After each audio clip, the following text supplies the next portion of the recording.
Listo. Empezamos. Ya. Bien, pues buenas tardes a todos. Muchas gracias por acompañarnos. Les enviamos un saludo. Estamos ahorita en la Universidad Iberoamericana, en el edificio A, en la sala de juntas de los laboratorios de comunicación, para llevar a cabo esta actividad académica con el profesor visitante, el doctor Darío Rodríguez Mancilla. Doctor Darío Rodríguez, bienvenido. Un Muchas gusto gracias, tenerlo muchas aquí en el gracias. Departamento de El, Comunicación. el gusto siempre es mío estar acá, en esta hermosa universidad. Este es una actividad académica del Departamento de Comunicación de la Universidad Iberoamericana. Esta actividad la estamos llevando a cabo entre el programa de doctorado en comunicación y el programa de la maestría en comunicación, el área de posgrados del Departamento de Comunicación. Mi nombre es José Samuel Martínez López, soy académico del Departamento de Comunicación y responsable de la maestría. Y aquí en el aula, en la sala de juntas, nos acompañan estudiantes de la maestría en comunicación y también profesores del departamento de comunicación. Así que este curso corto que se va a llevar a cabo en 3 sesiones, el día de hoy, mañana martes y el miércoles de 2 a 4 de la tarde, está siendo transmitido a través de la página de Facebook de nuestro departamento y también a través de Zoom para las personas interesadas.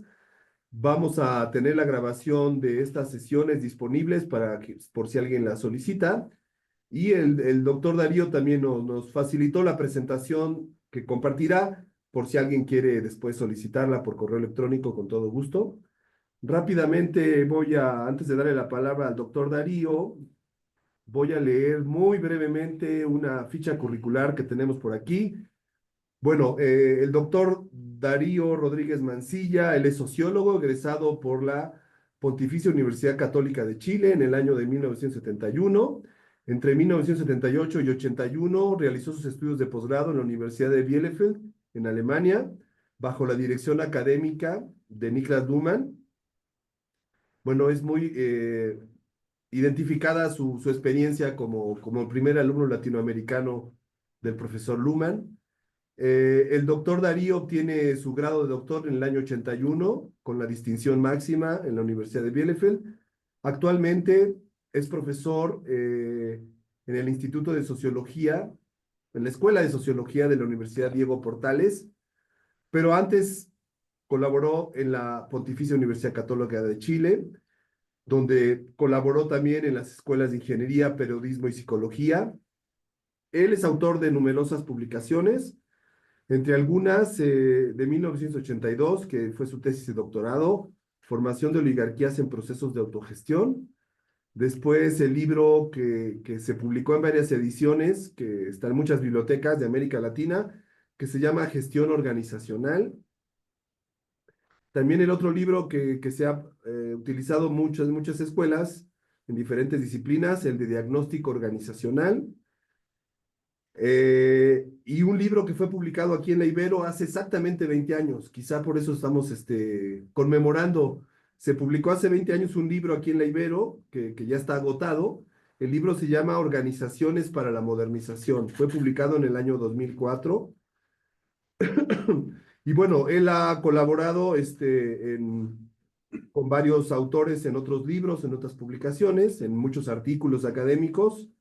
Y entre otras cosas, bueno, también ha realizado labores de traducción, especialmente por todas las personas que conocen al doctor, pues saben que es el co-traductor junto con el doctor Javier Torre Nafarrate y Jorge Galindo del libro publicado por Herder de Introducción a la Teoría de los Sistemas Sociales del 2008. Y bueno, entre otros, tradujo también el libro de Poder, el libro de Organización y Decisión, que salió también publicado en Herder. Y recientemente tradujo un libro de Elena Espósito, que se titula El Olvido Social, que vamos a presentar este día jueves de 6 a 8 de la noche aquí también en la Universidad Iberoamericana. Y también haremos una transmisión vía Zoom y vía Facebook. Así que bueno, le damos la bienvenida al doctor Rodríguez estos 4 días que nos va a acompañar. Esperamos que sea muy grata su estancia en estos días aquí en México y bueno, un gusto recibirlo y un honor aquí en nuestro departamento. De parte de mi colaborador, mi compañero, el doctor Carlos Rodríguez Arechavaleta, y a título de la maestría en comunicación, le damos la bienvenida. Para nosotros es muy importante actualizar los diálogos que tenemos en el área de comunicación con los expertos en organizaciones, en función justamente de que buena parte de la vida moderna la llevamos a cabo en contacto con organizaciones, y aunque en el campo de la comunicación el estudio de las organizaciones es una parte, una pequeña parte de todo el campo de estudios, creemos que le debemos de dar más relevancia a las organizaciones por todo lo que implican en la sociedad moderna. Así que será un gusto escucharlo durante estos 3 días en estas actividades. Y nuevamente, bienvenido, profesor. Adelante. Muchísimas gracias. Gracias por la invitación, gracias por la posibilidad de estar conversando con ustedes, gracias por la oportunidad de ir a México también, que es un país tan hermoso. Y, y bueno, y gracias por el interés de conversar conmigo. Ustedes saben que a los viejos siempre tenemos problemas de tener interlocutores. ¿Ah? Alguien que quiere escuchar a un viejo, a los viejos nos encanta hablar, pero a los jóvenes no les gusta tanto, no les encanta tanto escucharnos. Entonces, bueno, quería hablar con ustedes de el tema de las organizaciones, que es un tema importante porque las organizaciones son como el sistema eh, definido por la sociedad para resolver los grandes problemas de la sociedad. ¿Mm?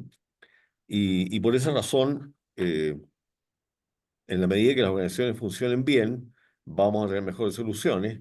Y claro, las organizaciones tienen esta capacidad, ¿no es cierto?, de resolver problemas sociales, pero siempre los problemas sociales que solucionan presentan nuevas aristas. Por lo tanto, nunca la solución es definitiva y nunca es óptima. Bien, pero eh, antes de pensar, de empezar, quisiera contarles dos noticias, una excelente y una malísima. ¿Cuál quieren que les diga primero? ¿Ah? Mala. La mala, la mala. Bueno, la mala, que es malísima, es que esta sociedad en la cual estamos viviendo ahora es peor que todas las sociedades que hayan antecedido en la historia de la humanidad. Es la peor sociedad que ha habido. Nunca ha habido una sociedad con tantas oportunidades de daño. Nunca ha habido una sociedad en la cual se contamine, por ejemplo, en la medida siempre se ha contaminado, siempre. El hombre siempre fue un gran destructor del medio ambiente. En los inicios, ¿no es cierto?, cuando se querían campos cultivables, se quemaba todo lo que se podía quemar y se sabía dónde empezaba el fuego, no dónde terminaba, pero daba lo mismo. El hombre siempre ha destruido el medio ambiente, siempre ha contaminado y claro, ahora que estamos en una sociedad tan grande y tan poderosa, contaminamos de una manera mucho más definitiva, mucho más eh, eh, definitiva, digamos. Entonces, por supuesto, esta es la peor sociedad en la cual eh, hemos vivido, digamos, los seres humanos. La buena es que esta sociedad es la mejor de todas las sociedades que nunca ha existido. La mejor. Nunca había habido tantas posibilidades de desarrollo, tantas posibilidades de soluciones, tantas enfermedades solucionadas, tantas posibilidades, oportunidades de viajar a las estrellas, de generar mejores sistemas de comunicación, mejores sistemas de desarrollo de la inteligencia, etcétera, etcétera. Entonces es la mejor y la peor. Y entonces, ¿cómo es posible que algo sea mejor y peor? Bueno, sencillamente porque es la más compleja de todas las sociedades que ha habido y al ser más compleja tiene muchísimas oportunidades positivas y muchísimas oportunidades negativas. Ustedes siempre saben, este cuento que les estoy contando debería de ser obvio para todos nosotros y sin embargo, lo que vemos habitualmente es que alguien nos cuenta la mitad del cuento. De repente hay una persona pesimista y dice, mira, esta cuestión es una porquería, está pésimo, y está todo malo, y tiene razón, pero la mitad. Y hay otra persona optimista que dice, mira, qué fantástico, estamos bien aquí, mañana mejor, ¿te fijas? Y también tiene razón, pero la mitad. La verdad es las dos cosas.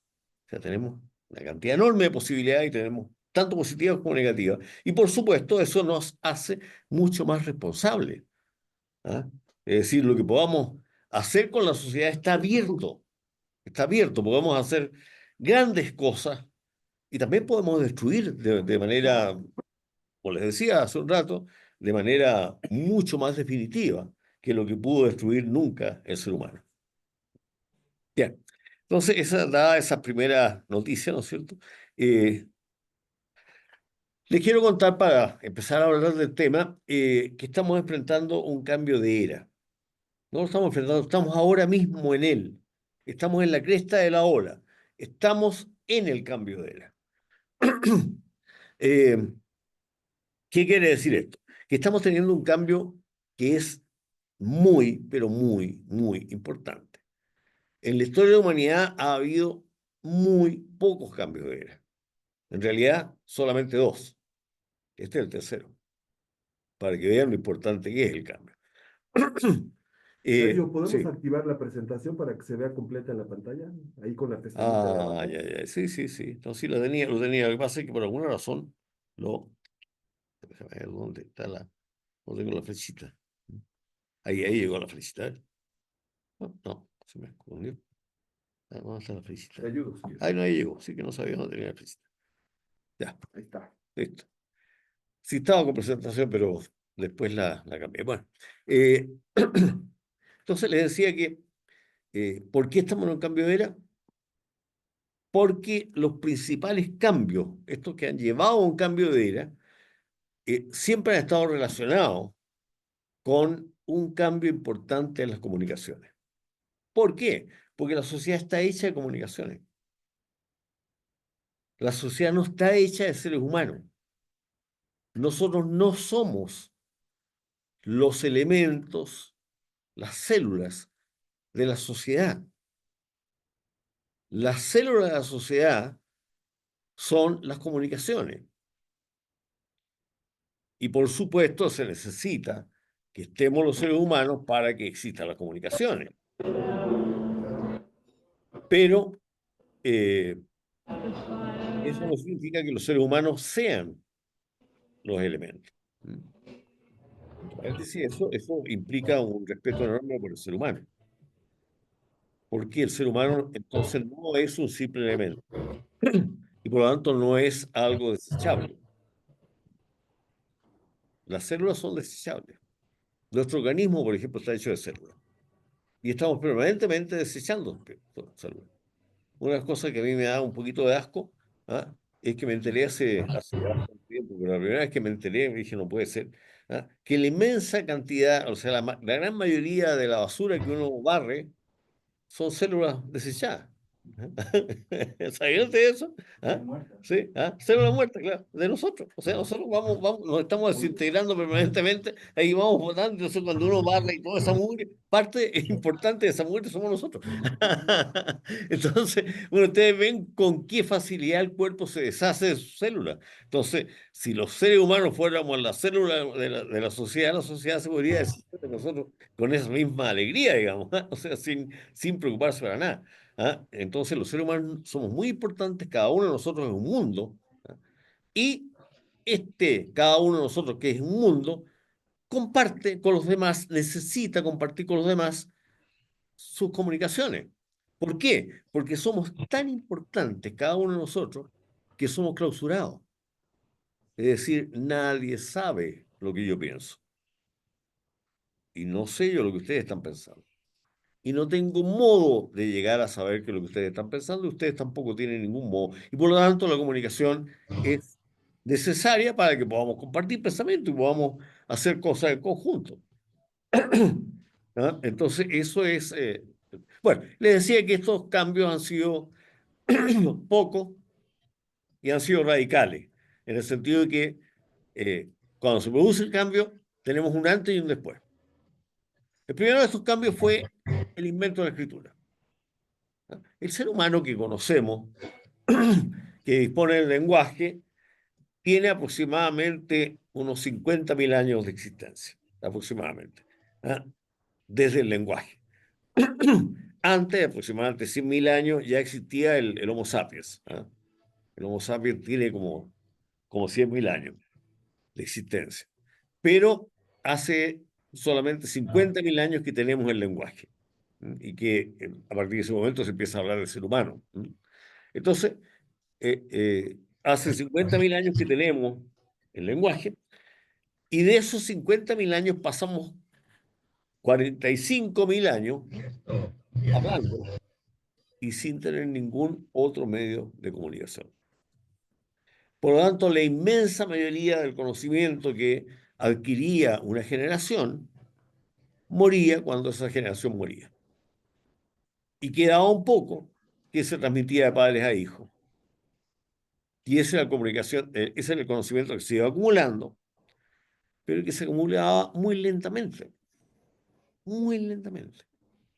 Si ustedes miran, por ejemplo, aquí hay un museo antropológico estupendo, si ustedes miran una punta de flecha que está hecha hace 20.000 años, y después miran una que está hecha hace 15.000 años, van a descubrir que la de 15.000 años es un poco mejor. Pero son 5.000 años entre medio. O sea, lo que se modificó en esos 5.000 años es que la segunda está un poquito mejor hecha que la primera. En cambio, ustedes ven lo que está pasando hoy día. Hoy día tenemos una nueva, la gran solución, ¿no es cierto? Nueva, y ya la semana próxima ya no va a servir porque hay una mejor. ¿Ah? Así cambia la sociedad moderna en comparación con cómo cambiaba la sociedad tradicional, la sociedad prehistórica. ¿Y por qué ha sido eso? Bueno, porque tenemos ahora mucho más conocimiento acumulado. El conocimiento no se acumulaba en esa época, se acumulaba muy poco, algo quedaba. Y por eso está la idea esa de los antiguos sabían, los antepasados sabían. ¿Por qué? Porque claramente los antepasados sabían cosas que se olvidaron cuando ellos murieron. Hubo que descubrir muchas veces lo mismo. Por ejemplo, piensen ustedes en lo que pasó. Por ejemplo, imagínense ustedes que de pronto hay una enorme sequía. Y la gente empieza a sufrir, ¿no? Empieza, ¿qué vamos a hacer? ¿Qué sé yo? Y nadie sabe. Y se hacen rogativas, ¿no es cierto?, a los dioses, y no pasa nada. Y vamos a consultarle a los viejos, ¿no es cierto? Y van donde los viejos, y los viejos dicen, mira, cuando yo era niño pasó algo semejante y fuimos a las montañas. Ahí hay unas fuentes de agua que nunca se agotan. Y van, y ahí están las fuentes de agua. Entonces, los viejos sabían, te fijas, los viejos sabían. Los viejos sabían construir cosas, sabían. Por eso está esa idea de que antes se sabía y ahora no se sabe. Porque claramente se iba olvidando y había que reinventar las cosas permanentemente. Hace 5.000 años, aproximadamente 5 o 6.000 años, se inventa la escritura. Y con la escritura hay un cambio radical. Eso es toda la antigüedad. Los efectos de la escritura es toda la antigüedad. ¿Ah? Aparecen los imperios, los grandes imperios, todos tienen escritura. eh, Aparece el comercio internacional, aparece el pensamiento abstracto, la matemática, la filosofía, etcétera, etcétera, etcétera. Es decir, eh, gracias a la escritura se empezó a acumular el conocimiento empezó a ser compartido. Había libros donde estaba el conocimiento y uno podía leerlos y discutir, ¿no es cierto?, entonces con personajes muy importantes del pasado. Pero había pocos ejemplares. Había relativamente muy pocos ejemplares de cada uno de los libros que se habían escrito. Y entonces por eso es que uno sabe de estos profesores que recorrían Europa en busca de algún libro y que iban seguidos por sus estudiantes, y cruzaban Europa de un lado para otro. Iban desde Bolonia, por ejemplo, la Universidad de Bolonia, a la de Salamanca, porque se sabía que ahí, o decían que ahí había una copia de un libro de Aristóteles, que era la única copia, entonces iban a ver si la encontraban. Eh, bueno, eso era así, había muy pocos ejemplares, y bueno, había que buscarlo. Pero hace 500 años se inventa la imprenta. Fíjense usted el paso. Dijimos 5.000. 5.000, ¿no es cierto? Ahora 500, ¿no es cierto? Hace 500 años atrás, la imprenta. Y con la imprenta se multiplicó el conocimiento. Es decir, estos libros que eran muy escasos, se multiplicaron. Y ahora en las grandes bibliotecas estaban todos los libros. ¿No? Y incluso también hubo la posibilidad de tener bibliotecas particulares, o sea, las personas tenían sus propios libros, ¿ah? Y se empezó a difundir el conocimiento. Y ustedes saben, cuando tenemos una cosa que hacemos los seres humanos es que pensamos mucho mejor cuando estamos en conjunto con otros, cuando nos vemos desafiados por otros. Y los libros son eso, son conversaciones que no se han tenido todavía con otras personas. Podemos discutir, por ejemplo, hoy día con Platón. Platón nos puede nutrir de conocimiento. Y fíjense ustedes que va a gatillar en nosotros pensamientos que Platón jamás se podría haber imaginado que existieran. ¿Por qué? Porque él vivió en otra época, en otro momento. En su época no existía ni siquiera un sueño de inteligencia artificial. Entonces, bueno, pero sin embargo su pensamiento es tan potente que igual nos puede estimular, ¿ah? Y nos puede llevar a generar nuevas respuestas a las dudas que él puede habernos planteado, solo que nuestras respuestas van a ser respuestas que jamás él pensó que alguien se las pudiera dar. Entonces, en esa medida, la discusión con otros, ¿ah? Tanto la discusión presencial como esta que estamos teniendo acá, como también la comunicación a través de libros, es fundamental para el desarrollo, para el cambio de la sociedad. Bueno, con la imprenta entonces se empieza a producir un conocimiento que es mucho mayor y fíjense ustedes para que se den cuenta de la importancia de los cambios que vienen relacionados con la imprenta. Ustedes saben que lo primero que hizo Gutenberg fue publicar la Biblia en alemán. Con eso provocó la reforma. La reforma fueron los luteranos y los calvinistas y los puritanos. Con el estudio de los puritanos que hizo Max Weber, sabemos que de ahí vino el capitalismo.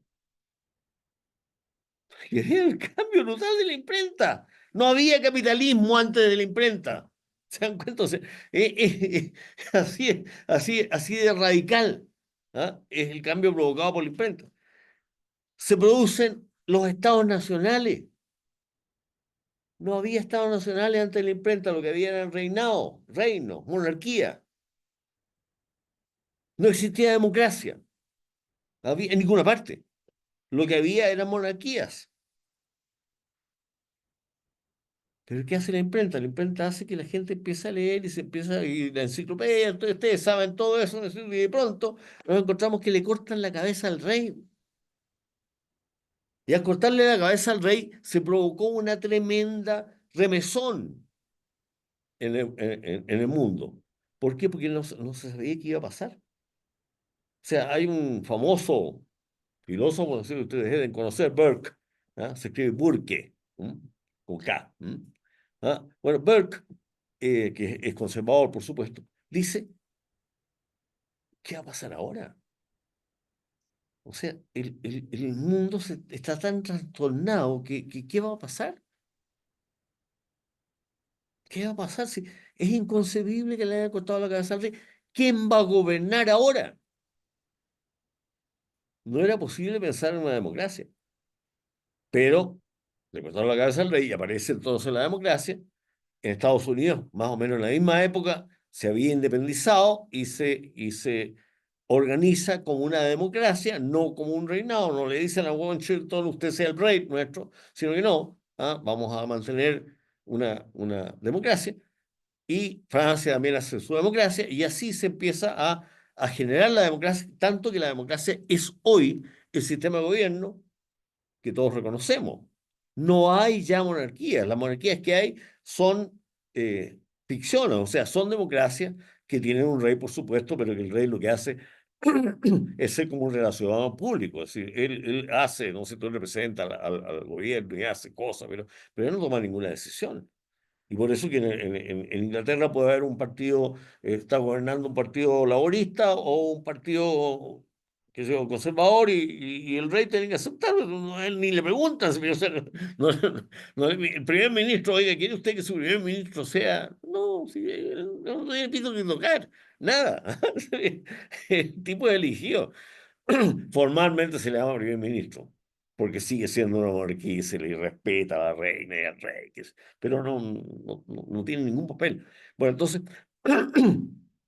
la democracia aparece, por supuesto, de ahí los derechos humanos. No había derechos humanos antes de la imprenta.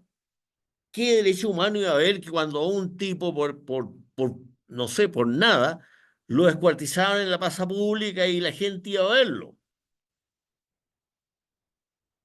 ¿Se dan cuenta qué derecho humano? ¿De qué estamos hablando? Lo descuartizaban en la plaza pública, ¿no? O lo ahorcaban. Entonces, bueno, aparece la industria, la revolución industrial. Es decir, toda la modernidad que nosotros conocemos hoy día es hija de la imprenta. Sin imprenta, nada de esto tiene lugar. Para que vean ustedes de qué es lo que estoy hablando. Cuando digo tenemos un cambio de era es un cambio radical. La sociedad deja de ser lo que fue y pasa a ser algo nuevo. ¿Y cómo se nota que estamos en un cambio de era? Se nota porque las instituciones que hasta ese momento han funcionado dejan de operar. No es que dejen de operar, siguen operando, pero dejan de solucionar problemas. Esa es la demostración más clara. ¿Ah? Las monarquías ya no son capaces de resolver los problemas de la comunidad y la comunidad empieza a exigir que la escuchen. Y la gente no escucha. Las monarquías no pueden escuchar. Y por lo tanto, viene esta revuelta, ¿no es cierto?, que provoca. ¿Por qué? Porque ya la monarquía no es capaz. Los sistemas de justicia no son adecuados. Ya no son aceptados por nadie. ¿Ya? Entonces, porque se presentan problemas que no pueden resolver. Entonces, esa es la demostración más clara de que estamos en un cambio de era. Bueno, entonces tenemos ahora un nuevo cambio importante en la... ¿Te sirvo más agua caliente para el té? Tengo todavía, ¿Sí? gracias. Estamos ahora en un cambio derivado de la nueva tecnología de la información, que lo estamos viendo y el cambio está teniendo lugar ahora. Una última cosa que quiero decirles es que eh, la, la demora que ha tardado en imponerse el medio ha hecho que el cambio sea un poco más lento. ¿Mm? Por ejemplo, con la escritura se demoraron muchos años en verse los efectos porque nadie sabía leer. Entonces, que la invención de la escritura tenga efectos reales, que como lo que estamos diciendo, que parezcan, ¿no es cierto?, el Pasaron pensamiento siglos. abstracto, tardaron siglos, siglos. Entonces, el efecto fue lento. La imprenta fue mucho más rápida, pero también todavía había un gran analfabetismo, ¿no es cierto? Y por lo tanto también demoró mucho tiempo, mucho menos que la escritura, pero también demoró mucho. En cambio, las tecnologías de la información nos cambian de inmediato porque no se requiere ninguna preparación previa. Tú tienes un computador te conectas a toda la cosa y ya, estás en el cambio. ¿Te fijas? O sea, el cambio está teniendo ahora mismo lugar. ¿Ah? Y nosotros, por eso les digo que estamos nosotros en la cresta de la ola, estamos aquí. O sea, es el mejor momento para estar vivo. ¿Ah? Especialmente no, gente de comunicaciones, que nos interesan las comunicaciones. Es el mejor momento para estar vivo porque es el momento en que las comunicaciones están cambiando y están cambiando a la sociedad. Entonces, es como para estar mirando y estar olfateando para dónde nos va a llevar esto, este cambio que está teniendo. ¿Qué va? ¿A dónde nos va a llevar? Bueno, entonces le decía, bueno, esto ya lo había dicho, la, la cosa que han hecho los cambios de era siempre han estado relacionados con inventos referidos a la segunda improbabilidad. ¿M? No sé si ustedes saben, Luhmann presenta tres improbabilidades de la comunicación. La segunda es llegar a los que no están aquí, a los ausentes, que lo estamos solucionando ahora. Ahora hay personas que están conversando con nosotros, que están integradas a esta conversación y que no están aquí. ¿M? Y eso lo podemos hacer gracias a este medio. Bueno, eh, se han inventado mecanismos para superar esta segunda improbabilidad. La escritura fue eso, la imprenta fue eso, estos nuevos medios de comunicación son eso, y eh, por eso se ha producido el cambio de era. Pero junto con este cambio, junto con esto de aumentar la posibilidad de comunicaciones, ha aumentado el conocimiento disponible. Hoy día nosotros tenemos todo el conocimiento. Fíjense ustedes lo que decíamos, estos profesores que se trasladaban, ¿no es cierto?, por Europa con sus alumnos para ir a encontrar un libro que les decían que estaba en Salamanca y que podía estar o no estar. Y si no estaba, bueno, se iban a otra parte donde sí le decían que estaba. Recorrían todo el mundo para tener acceso a cierto conocimiento que consideraban indispensable. Bueno, hoy día eh, el conocimiento está ahí. Este conocimiento que estaba tan lejano, yo con un clip puedo leer todo lo que se ha escrito. Con un clic. Es decir, lo tengo yo en mi casa. Para que ustedes vean la importancia de eso. Y por supuesto, lo que les decía hace un rato, yo puedo pensar con Platón y puedo pasar con Aristóteles. Los libros que ellos escribieron están ahí disponibles, me están esperando a toda aquella persona que no lo haya leído, están esperando para entablar una comunicación con esa persona. ¿Y qué Por si va a quieres hacer? el jueves 20. Que va a ser una Hay algo comunicación así que muy, ya te aviso el miércoles. va a ser Pero una comunicación muy interesante y muy importante. ¿Por qué? Porque las respuestas que le podemos dar nosotros a esos libros son respuestas que nunca nadie les pudo dar, porque nosotros tenemos mucho conocimiento acumulado, que no estaba en la época de Platón, que no estaba en la época de Aristóteles. Entonces, a las grandes preguntas filosóficas que ellos se plantearon, podemos dar respuestas mucho más completas que las que se han dado hasta el momento. Por eso no es inútil tener todos estos libros guardados en los anaqueles, esperándonos para que nosotros los leamos y podamos discutir con ellos. Eso es bien importante.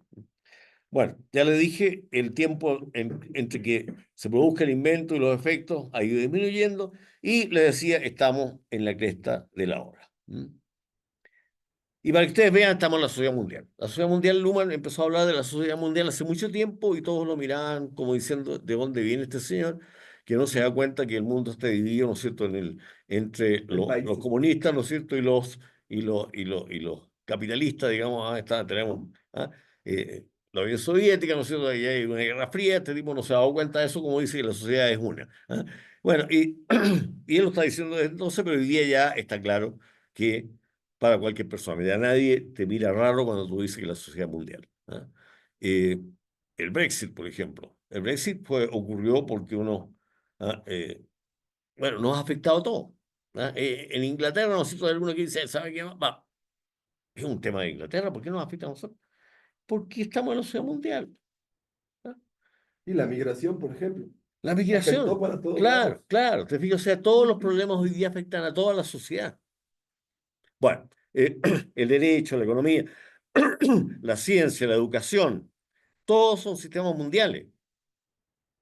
Son mundiales. ¿Cómo sabemos que son mundiales? Bueno, es que uno puede ir, una persona que estudió aquí en México puede irse a doctorar a Alemania. Pero para que se doctore en Alemania tienen que decirle, mire, usted tiene los conocimientos que habríamos impartido aquí en Alemania a una persona que estuviera preparada para entrar al doctorado.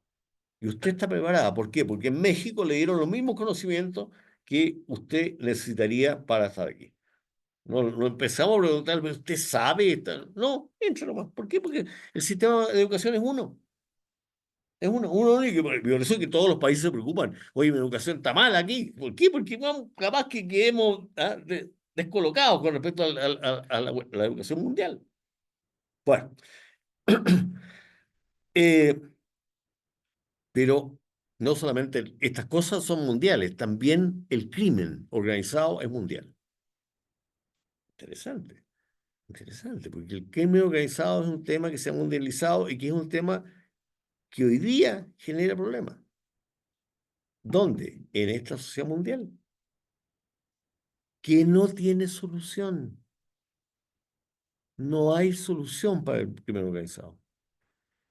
Hoy día, según me he enterado, si no es cierto, por favor perdónenme y yo voy a aceptar que usted me diga que no es cierto, pero me han dicho que la frontera de México con Guatemala está controlada por el narcotráfico.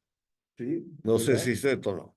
Pero si es así, usted comprende Desde que hace varias décadas. bueno, si es así, usted comprende que el sistema judicial no está funcionando.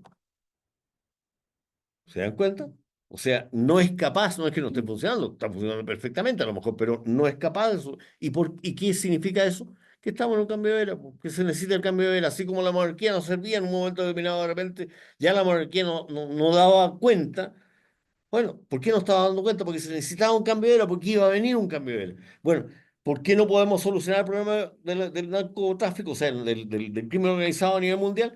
Bueno, no podemos solucionarlo porque las herramientas que tenemos son de otra era. Tenemos que crear nuevas herramientas. ¿Está bien? Sí, eso es. ¿Ah? Bueno, eh, el cambio de la condición de la mujer. No estoy hablando simplemente del feminismo, estoy hablando del cambio en la condición de la mujer, que es mucho más amplio. ¿Ah?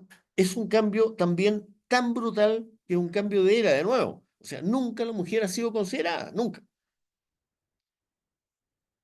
Y ahora tenemos que la mujer es considerada, es un cambio radical de nuevo, radical. ¿Por qué? Porque ni más ni menos que la mitad de la población se nos une, Cambia toda la sociedad. empieza a tomar decisiones, ¿se dan cuenta? O sea, es un cambio radical también, radical. ¿Ah? Se incorpora la mitad de la población a discutir, a pensar, a tomar decisiones, cosa que no había ocurrido nunca. Y estamos, por supuesto, en un momento en que la comunicación del miedo es tremendamente importante. La sociedad mundial, las personas, la población mundial está asustada. Vivimos el susto, el miedo. Y aparece la inteligencia artificial y la necesidad de hacerse escuchar. Los movimientos sociales, ¿no es cierto?, están en todas partes. ¿Y por qué? Porque la sociedad mundial también necesita ser escuchada. Y probablemente los cambios, las democracias, no están siendo capaces de responder. Por eso es que hay tanta demanda. Vamos a tener que buscar modos de solucionar los problemas, de escuchar a las personas. No las estamos escuchando adecuadamente. Y existe un movimiento, a mí me encanta, por ejemplo, el nombre los indignados. ¿Por qué me encanta el nombre? Porque representa exactamente bien el problema que está ocurriendo y que está llevando a movilizaciones. Nosotros en Chile tuvimos una cosa que llamamos el estallido social. ¿Ah? Y el estallido social tuvo lugar porque había mucha gente que estaba molesta, o más que molesta, indignada, pero por problemas propios de ese grupo. Entonces, ¿quiénes son los indignados? Los indignados son gente que está molesta por los sueldos, por las casas que no tienen, por cobros excesivos de impuestos, por malos sistemas de jubilación o de ahorro para la vejez, etcétera, etcétera. O sea, los indignados son grupos de personas, o que son grupos muy grandes, de personas que están juntas, pero que lo único que los junta es el hecho de que están indignados. No están juntos por nada más. Entonces es un problema enorme porque ninguna sociedad puede responder a ello porque si llega una sociedad que tenga la capacidad y que quiera hacerlo y soluciona entonces el problema de las pensiones, bueno, van a quedar todos los demás indignados porque no le han solucionado su problema, ¿se dan cuenta? Y eso fue, imagínense ustedes, cambiar el sistema de las pensiones. Ah, ya con eso quedaron, ya todos los fondos quedaron, ya se acabó, o sea, ya no puedo solucionar ningún otro problema, quédense tranquilos. Y se va a quedar tranquilo ese grupo. Pero todos los demás grupos van a seguir indignados. ¿Se dan cuenta? O sea, ya no hay forma de enfrentar esos problemas con los sistemas que tenemos, con la institución que tenemos ahora. No digo que estos problemas sean insolubles. Estoy diciendo que estamos solamente, eso solamente lo único que hace es mostrarnos que ya la sociedad que conocimos llegó a su fin y tiene que venir una nueva sociedad. La sociedad de antes de la Revolución Francesa era otra radicalmente distinta a la que vino en ese momento. Pero los pensadores de ese momento, como Burke, pensaron que el mundo se iba a acabar. Como está pasando mucha gente ahora, que decir que veo que la gente aterrada, mira el crimen organizado, que esta cuestión ya no tiene destino. No se va a acabar el mundo, va a cambiar, nada más. No se sabe todavía para dónde va a ir, no se sabe si los cambios son tan dramáticos, tan brutales, y un cambio genera otro, y eso entonces no. Bueno, y algunos cambios que han ocurrido adicionales a esto. El envejecimiento de la población mundial se está poniendo vieja, dado el miedo reinante, hay muchas personas que dicen no quiero tener hijos porque ¿para qué? ¿Para qué voy a traerlo a esta sociedad que, dado el reconocimiento a la mujer, bueno, la mujer dice, oye, yo quiero tener disposición sobre mi cuerpo, no puede ser que yo quiera, me esté obligada ahora a tener hijos, no, yo quiero hacer otras cosas. Entonces, se está produciendo, ¿cierto?, un envejecimiento de la población, que no es una cosa definitiva y probablemente no tiene ninguna gravedad. O sea, va a tener un lugar, un tiempo y después va a cambiar. Si las cosas cambian, las sociedades no son tan definidas. Pero, por ejemplo, hay casos bien simpáticos. Yo tenía, cuando hice mi doctorado, yo tenía mis hijas pequeñas y nos hicimos muy amigos con el pediatra de ellas. Entonces, tiempo después volví a ir a Alemania y me acordé de la amistad que tenía con usted el tipo, entonces compré una muy buena botella de vino y lo fui a ver y me encontré con que no era pediatra, era cardiólogo. Y le dije, ¿qué te pasó? Bueno, me dijo que no hay niños, po. Tuve que hacer una nueva especialidad. Qué Tuvo que bonito. estudiar cardiología. ¿Y por qué dijo los viejos? Siempre están enfermos corazón. Así que ahora ya estoy seguro que que no me voy a quedar sin pega. ¿Se dan cuenta? Pero para que ustedes vean, a ese nivel llega esta falta de niños. ¿Ah? Yo me acuerdo cuando yo andaba con mis niñitas en Alemania, me paraban en la calle para mirarlas, para hacerles cariño, para hablarles. Era una cosa rara, era una cosa, ¡oh, qué lindo, un niño! ¡Oh, un niño! Una novedad. Una novedad. No, que ustedes vean, sí. Es una cosa increíble. Bueno, el reconocimiento de la diversidad sexual. No es solamente el feminismo, sino que de pronto aceptar la diversidad sexual. Nunca se aceptó eso. Bueno, la incorporación plena y masiva de la mujer con todos los efectos que esto tiene. Ni más ni menos, como le decía hace un rato, ni más ni menos que la mitad de la población empieza a pensar ahora de manera vinculante. No es vinculante, que ellos puedan decir, mira, estas cosas van a ser así, te fijas. Y no, que mira, no, si ella hablaba con el marido, entonces, sí, bueno, mijita, ya yo voy a decir, no, mira, no, o sea, ella, ¿se dan cuenta? Si tiene una cosa muy importante, esto no es una cosa que le va, bueno, no, si la mujer realmente va a implicar una fuente enorme de pensamiento que no había sido considerada, que no había sido aceptada, la mitad. Bueno. Y la burocracia, que ha sido el modelo organizacional típico, pierde terreno y el trabajo se empieza a flexibilizar. Y aquí el tema que tú decías, la inmigración. La inmigración que se hace mundial. La inmigración es mundial. Si ustedes se fijan en el póster que tengo ahí, ese es un póster que pegaban en España, yo lo saqué de España. En España estaba pegado todos tienen la presentación, ¿no? No, yo se las Ah, voy a compartir, no se preocupe. no la Es tienen. que como no pudimos poner la pantalla, pero Ya, no acá. pero no están ellos linkeados a este. Sí, pero no están, ¿se quieren meter a Zoom? Ya. Pero la gente que está en la casa sí lo ve. Sí, sí, sí, Allá, claro. perfecto. Bueno, ustedes ven, si ustedes leen lo que dice al lado, son puros prejuicios. ¿Ah?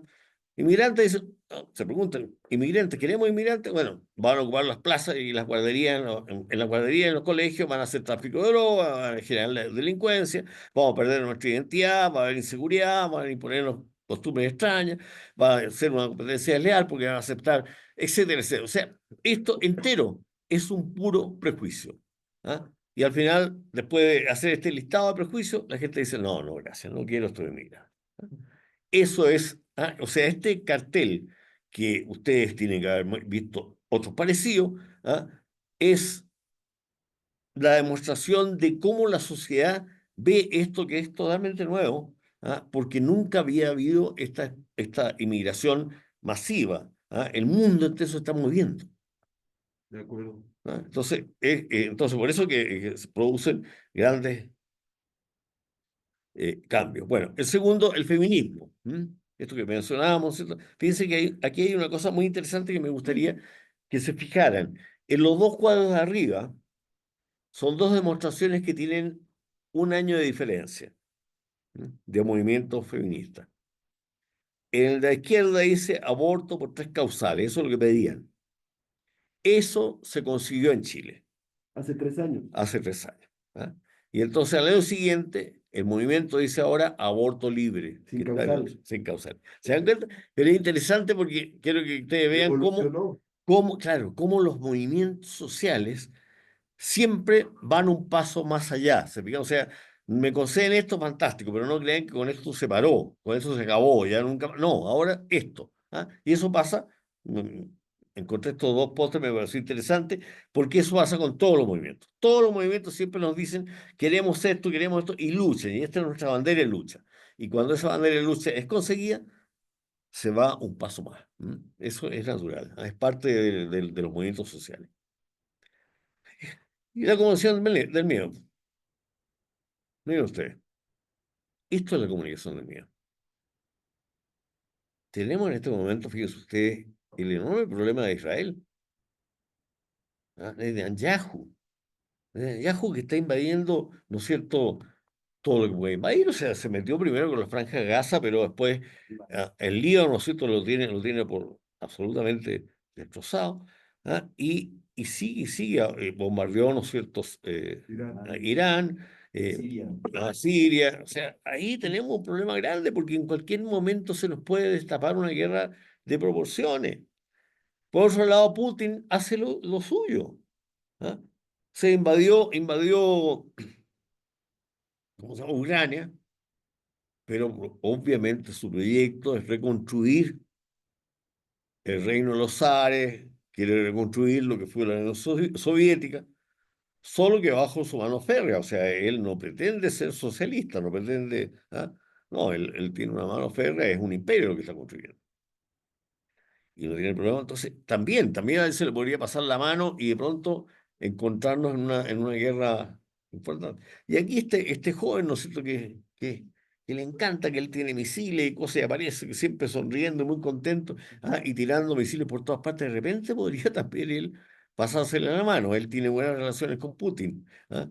Pero bueno, eso, o sea, la comunicación del miedo es una cosa que está también como parte de nuestra época, lo que estamos viviendo. Y en la comunicación del miedo, para que ustedes vean, fíjense usted, este señor, aquí están haciendo una pregunta, perdón, hay una pregunta. Ah, te la leo. A ver si lo tengo aquí.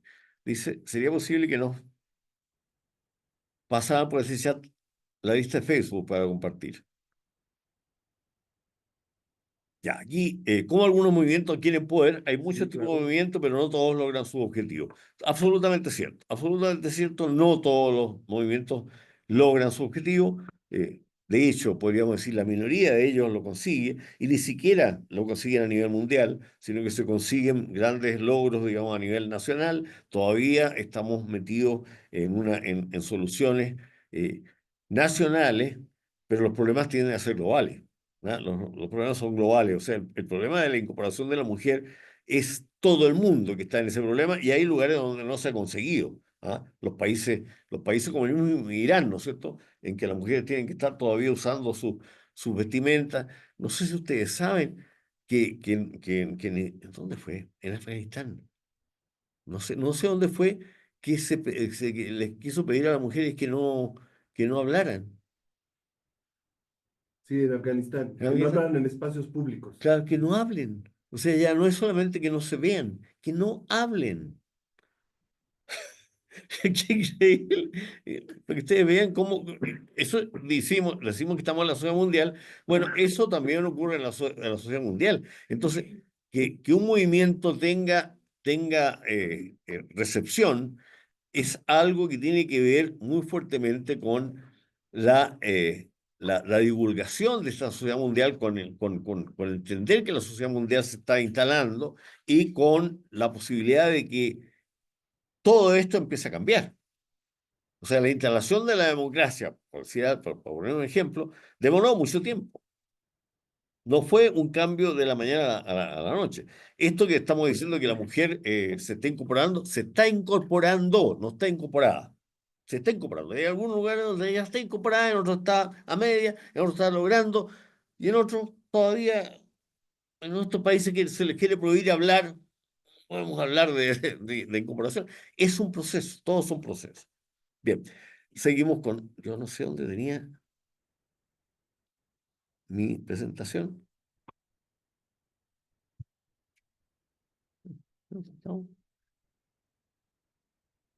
Se quedó ahí justamente ¿Dónde quedó?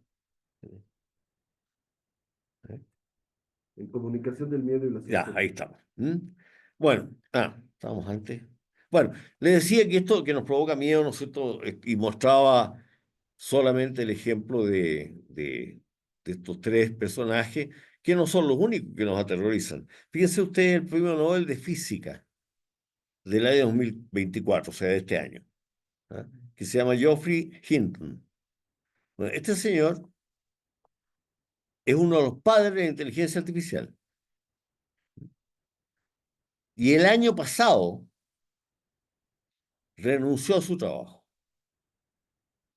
Y renunció porque descubrió que hay un enorme peligro en la inteligencia artificial. Le dieron el premio Nobel por todos sus avances y dice esta cuestión, cuidado. Él dice, el chat GPT, que ustedes conocen, ¿no? Es, fíjense usted, ¿ah? ¿Qué cosa? Casi no. Fíjate lo que dice. El chat GPT es como si hubieran aterrizado extraterrestres que hablaran perfectamente nuestro idioma. Nos asustaríamos y con razón. ¿Qué les parece? ¿Por qué? Porque pasan cosas horrendas. Fíjense lo que ha pasado en Birmania. ¿Ya? En Birmania hay una minoría, ¿ah? Claro, una minoría que es odiada y eh, muy, muy, ¿cómo se llama?, perseguida y hay mucha agresión contra ella. Bueno, resulta que hubo empresas que quisieron que la gente se incorporara más a la red, que tomara mayor partido, que se hiciera más cargo de las ofertas de la red. Y entonces le pidieron a los programas, ¿no es cierto?, que lo hicieran. ¿Y qué pasó? Que estos, para obedecer eso, ellos se dieron cuenta de que lo que se viralizaba eran las informaciones, las fake news, o sea, las informaciones falsas, que afectaran a esta minoría. Entonces, dar un anuncio diciendo, por ejemplo, que esta minoría había cometido un asalto en tal parte, que esta minoría o miembros de esta minoría habían matado o violado, no sé, mujeres, no sé, en otra parte, que esta minoría no sé qué cosa. Bueno, eso hacía que la gente se hiciera cargo, que esa información la tomaran y la transmitieran a su cuenta, o sea, se incorporaron vivamente y participaran en la web, que es lo que se les había pedido, y provocaron la masacre de muchas personas. Entonces, vean. Y ustedes, claro, fue culpa de la inteligencia artificial, pero la inteligencia artificial no piensa. No es que haya alguien malvado que no, obedece. Pero es como los cuentos, esos cuentos, o esos chistes, ¿no es cierto? En que uno pide algo y se le concede. Como el caso del rey Midas, ¿no es cierto? El rey Midas pide que todo lo que yo toque se transforme en oro, ¿no es cierto? Porque quería tener, y se le concede, y en ese momento queda sin posibilidad de alimentarse. Porque le daban un vaso de agua y era oro, no podía beber oro. ¿Se dan cuenta? Se parece mucho a eso, que al obedecer la inteligencia artificial provoca algo que no es lo que se estaba pidiendo, no es lo que se quería. Porque la inteligencia artificial, igual que este Dios a quien se le pide el derecho, la capacidad de transformar todo en oro, no hace no discierne. No dice, mira, a este tipo lo voy a dejar que tome agua, que coma, que haga todo, y además que cuando él quiere que algo sea oro, que pueda tocarlo, entonces tiene una silla de oro. ¿Ah? No, no hace eso. ¿Usted quiere que todo? Hágalo. Entonces empezó a transformar a su hija, la hizo transformar en una estatua de oro, etcétera. O sea, el tipo, todo lo que tocaba, eso es lo que puede pasar. Pueden ocurrir cosas como esa. O sea, no es que tengamos miedo a la inteligencia artificial como que fuera una inteligencia que se va a transformar en una cosa como mefistofélica, que va a querer dominarnos y que se va a reír cada vez que yo voy a pasar el dueño del mundo. No, va a responder, pero siempre va a responder de manera equivocada y puede provocarnos grandes daños. Eso es lo que dice Hinton y dice que hay que tener mucho cuidado. Bueno. Entonces también eso va con la comunicación de miedo, ¿no es cierto? Eh, bueno, también esta misma comunicación de miedo genera una suerte de paranoia. Empieza a sospecharse de todo, de la industria, de la iglesia. ¿De la iglesia? Estoy en una universidad que es católica. Yo estudié y trabajé en la Universidad Católica. Y sin embargo sabemos que la iglesia hoy día ha perdido una gran capacidad de hacerse oír. En Chile teníamos la conferencia episcopal, que reunía a todos los obispos de Chile. Cuando cada vez que ocurría alguna cosa, cualquier cosa que afectaba a la sociedad, la conferencia episcopal daba una opinión, que era una opinión siempre ética. ¿Ah? Esto es lo que debemos hacer. ¿Ah? Esto hay que enfrentarlo así, esto hay que entenderlo así. Bueno, desde hace mucho tiempo que no se escucha. Los obispos no dicen nada porque saben que van a ser no escuchados y van a ser, si es que llegan a ser escuchados, va a ser para responderles que no, que se ubiquen, que no tienen nada que ver, que es complicado. O sea, también la iglesia está siendo rechazada, los bancos, los gobiernos, la justicia, la ciencia. Se exige mayor transparencia en todas las organizaciones y cuando se le da mayor transparencia, nos enteramos de más cosas que nos quejamos. O sea, bueno, y por lo mismo hay una protesta espontánea en todas partes del mundo y lo más probable es que vamos a seguir teniendo protestas espontáneas.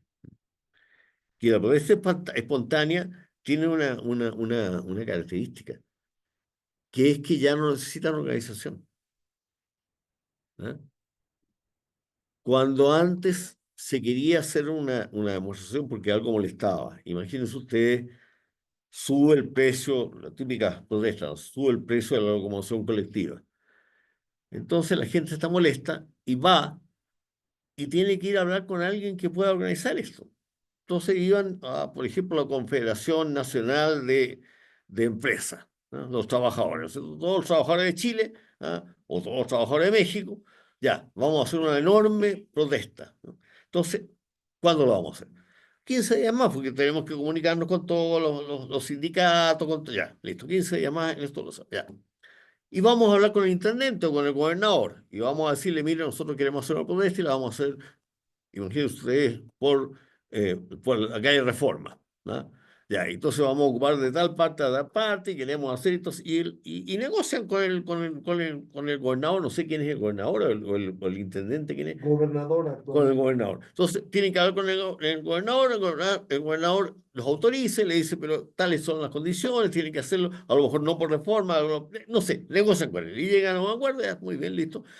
Y el día que está decidido, se reúne la gente en el lugar donde dijeron que se iba a reunir y hace su protesta, y el gobernador ya sabe, por lo tanto, pone las fuerzas de control en ciertos lugares donde él sabe que se podría la cosa disparar, ¿ah? Y no hay mayores problemas, transcurren. Bueno, hoy día no se necesitan eso.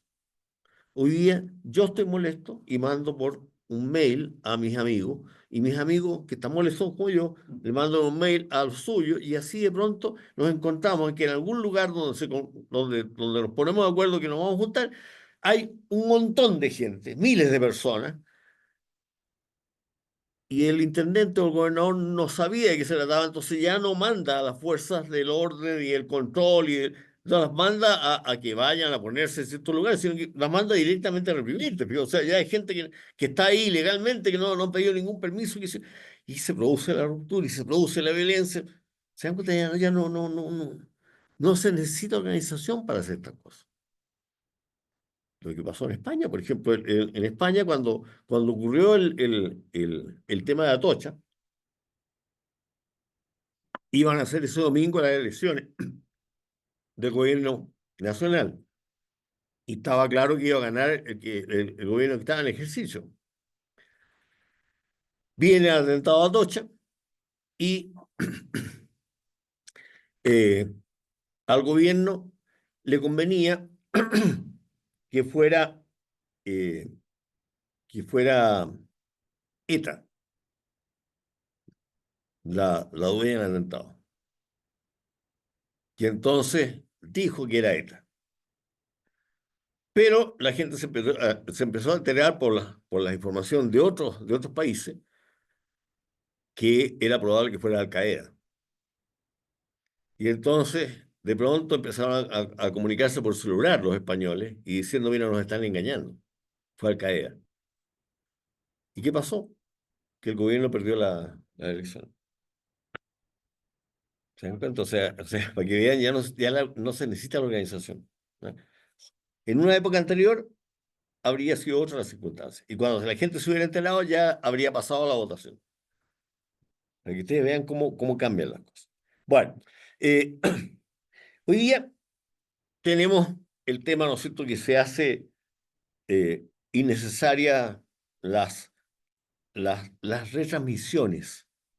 Hoy día la información llega directamente al celular de cada persona, al computador de cada persona. Por lo tanto, ya no hay estos medios de información que podían filtrar, que todos tienen un dueño, ¿no es cierto? Ustedes saben, la televisión no sé cuántito tiene un dueño, el diario no sé cuántito tiene un dueño, la radio no sé, tiene un dueño. Y esos dueños antes tenían la información y ellos decidían qué información dar y qué información no dar o cómo darla. Hoy día eso no pasa. Por lo tanto, estos medios no pueden seleccionar. Lo más que pueden hacer es comentar las noticias. O sea, todos sabemos tal cosa, entonces, bueno, en tal canal de televisión invitan a dos especialistas y, oye, comentamos, ¿qué te parece esto que está pasando? Eso sí, pero la noticia ya llegó, ya la sabemos todo. Entonces, cambia el rol del periodista, ¿no es cierto?, de informador a comentarista. Tampoco son necesarias las organizaciones representativas para llamar a un movimiento, eso lo dijimos, y esto cambia enormemente el comportamiento masivo, se hace imprevisible y por lo tanto nos vamos a encontrar con populismo cada vez más, cada vez más. O sea, el populismo se va a hacer cargo en este periodo, en este interregno, en este momento en que estamos en el cambio, los populismos van a crecer, pero enormemente. Los vemos ya, pues, ¿no? Tenemos populismo de todas Todavía partes. más, David, ¿Ah? todavía más. Todavía más, se van a producir cada vez más, ¿no es cierto? Y vamos a encontrar esta otra cosa que también es bien funesta, ¿no es cierto? Esto de las funas, de las cancelaciones, de los woke, ¿ah? ¿No es cierto? Que está muy, muy, muy en boga y que provoca grandes daños, ¿ah? Por ejemplo, yo tuve un alumno, por ejemplo, para que ustedes vean, eh, eh, plena pandemia, las clases todas online, o sea, yo hacía clase en mi casa y cada alumno estaba en su casa viendo la clase por su pantalla. Y bueno, un alumno fue acusado de maltrato a su novia, y decidieron funarlo y me escribieron para que yo no aceptara que ese alumno siguiera mis clases, porque me dijeron, yo no soporto estar en la misma aula que él. Oye, pero si está en su casa, ¿no? Está en su casa. No, está en la misma aula. Pero ¿cómo sabe usted qué pasó? No, para que ustedes vean cuál era el caso. El caso, después me enteré yo cuál era. Era que una chica de la universidad, que estaba en mi curso, eh, se fue a una fiesta. Y en esa fiesta conoció a otra chica. Y entonces la otra le dice, bueno, ¿qué estudias tú? Sociología. ¿Y dónde le digo por tal? Ah, tú tienes que conocer a Perico Los Palotes. Sí, sí lo conozco. Bueno, Perico Los Palotes fue mi novio cuando estábamos en el colegio y me maltrataba.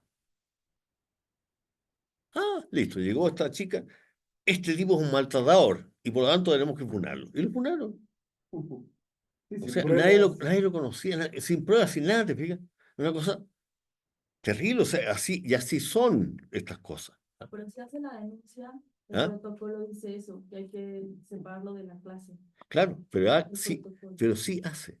Sí, sí, se hace la Sí hace denuncia la denuncia, ¿te fijas? en la universidad. Claro, y hay que separarlo, pero no separarlo porque está separado. Un tipo que está en su casa,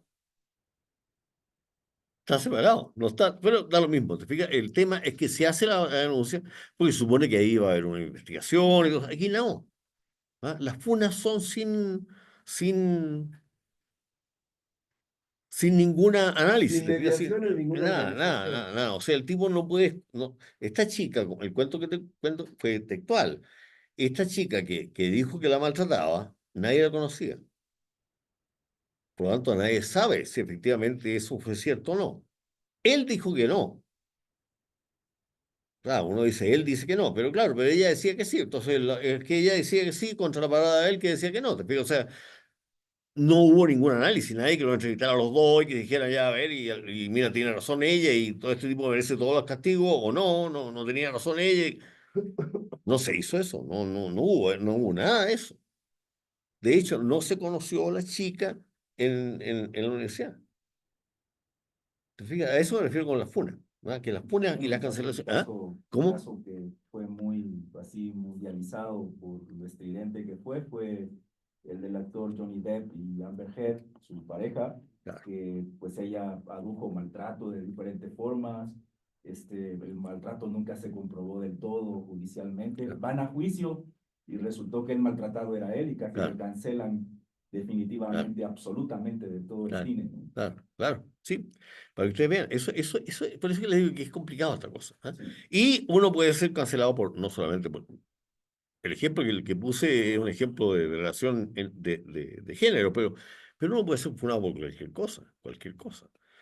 Yo viví, o sea, no me tocó a mí, gracias a Dios, pero vi funas en el país, en el Chile de Pinochet, po. Yo vi funas, yo me acuerdo todavía cuando de repente yo tuve un amigo detenido desaparecido, y cuando desapareció yo empecé a golpear todas las puertas porque yo tenía mucha gente conocida. Y lo que yo decía, desapareció. Entonces, ¿sabes cuál fue la respuesta que me dieron muchas veces, pero no todas las veces, gracias a Dios, pero muchas veces la respuesta que me dieron, en algo estaría metido tu amiguito? Eso es una funa, porque no estoy hablando de la fuerza represiva que lo tomó y que lo agarró, porque eso es otra cosa. Ahí hubo la funa es de esas personas que no eran militares, que no eran nazis, sino que eran seres, y que aceptaban que eso ocurriera porque algo tendría que hacer tu amigo para que lo hayan hecho desaparecer. Eso es una funa. ¿Te fijas? El Entonces, otro caso ¿ah? ¿Ah? el más ¿Cómo? reciente de hecho fue la expulsión de Fernando Sabater del periódico El País por unas declaraciones que hizo también. Claro, claro, claro. No, por eso le digo que hay que tener mucho cuidado con las funas. Bueno, ya, pero eso te ocurre. Ah, y las cancelaciones también se llaman así. ¿Ah? Bueno, la migración, ¿no es cierto? O sea, ahí se produce una incompetencia institucional. Las instituciones no están siendo competentes. La migración va trastornando todos los equilibrios. La democracia, hay crisis de representación, hay apatía, una apatía muy fuerte. La gente no está haciendo nada. Eh, y la crisis, ¿no es cierto?, está eliminando los intermediarios, ¿no? Los intermediarios están desapareciendo en todo, ¿no? Y entonces, lo que puede ocurrir es que haya nuevamente un renacimiento de los líderes de opinión. Pero eso puede ser, puede no ser. Es decir, que frente a esta información que todos estamos recibiendo, bueno, que las personas se agrupen y consulten y que haya alguien que en ese grupo tenga una opinión y que sea seguido, que sea, puede que ocurra algo así, porque, porque está llegando toda la información directamente a la gente y la gente todavía no tiene mucho que hacer con ello. ¿Ah? No tenemos todavía la capacidad, no existe la capacidad de cada ser humano de hacer algo. Ahora, y el crimen organizado, junto con todo esto hay una anomia muy generalizada que es natural que ocurra. ¿Por qué? Porque ustedes saben, la anomia significa falta de normas, y esto, acuérdense como lo estudia Durkheim. Durkheim dice, mira, hay bienes que ofrece la sociedad y medios que la sociedad acepta como legítimos para conseguirlo. La medida que la gente aspira a esos bienes que ofrece la sociedad y acepta que los medios para conseguirlos son tales y cuales, bueno, no hay anomia. La anomia ocurre cuando la gente no quiere esos bienes, sino que quiere otros bienes que no están siendo, no son parte de la oferta de la sociedad, o también cuando la gente sí quiere esos bienes, pero no acepta los canales aceptados.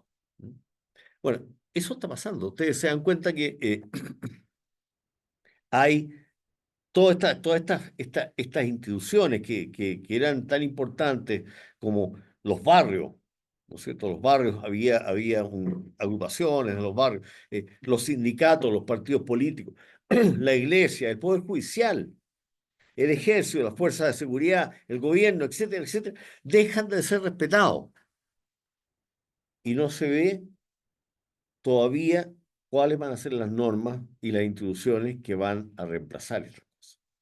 Como le decía, cuando la monarquía desaparece, bueno, no sabía todavía que iba a venir, y hasta que llegó la democracia y se estableció como tal y se generaron nuevas constituciones, se produjo una situación en que hubo mucho problema en el mundo, porque la complejidad aumenta. Y por lo tanto, cuando aumenta la complejidad, aumentan o se incrementan también los medios de reducción de la complejidad, y eso no tiene por qué ser necesariamente legítimo en el sentido tradicional del término.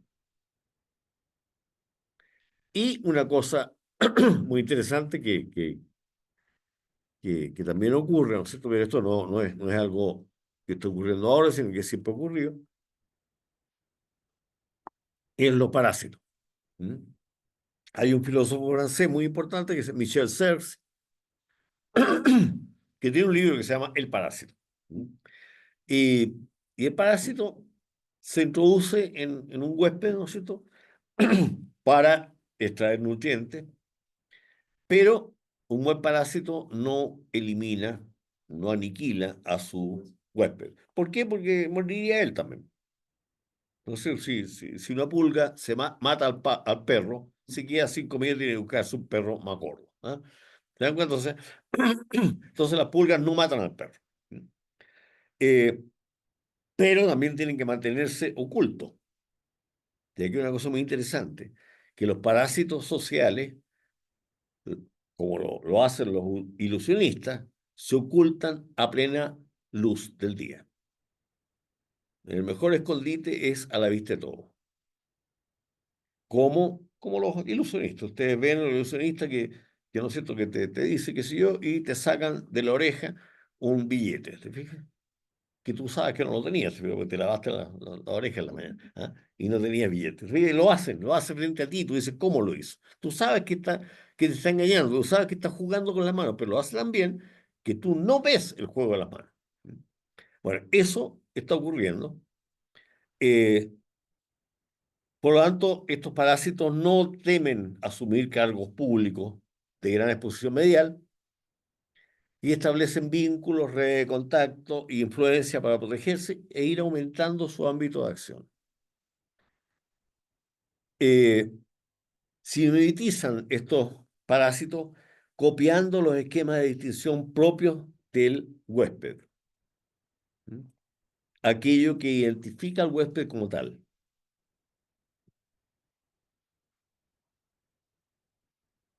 ¿Se fijan, por ejemplo? Las hormigas identifican el olor de su grupo como el criterio. O sea, los que tienen el olor de su grupo pertenecen, los que no lo tienen no pertenecen. Y como son muy agresivas las hormigas, el que no tiene el olor lo eliminan.